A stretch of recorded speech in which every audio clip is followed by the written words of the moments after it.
அன்புக்குரியவர்களே, அஸ்ஸலாமு அலைக்கும். அன்பால் இதயங்களை வென்ற அண்ணல் நபி என்கின்ற தொடரில் இன்று நம்மை துண்டித்தவர்களிடத்திலும் உறவை தக்க வைத்துக் கொள்வது. நம்மளை நேசிக்கிறவங்கள்ட்ட நாமும் நேசமாக நடக்கிறது பெருசு இல்லை.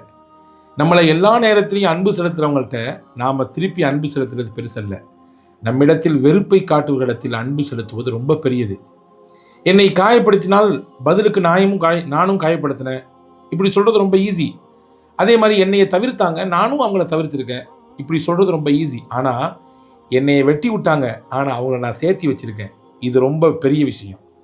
நபி ஸல்லல்லாஹு அலைஹி வஸல்லம் உண்மையான உறவை பேணக்கூடியவர்கள் யார் என்பதை அடையாளப்படுத்தினாங்க.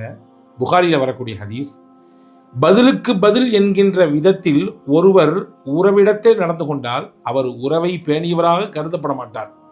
அவர் கூப்பிட்டா நானும் கூப்பிடுவேன், அவர் என் வீட்டு ஃபங்க்ஷனுக்கு வந்தால் நானும் போவேன், அவர் இன்னைக்கு எனக்கு செஞ்சால் நாளைக்கு நான் அவருக்கு செய்வேன். இது உறவை பேணுறதல்ல.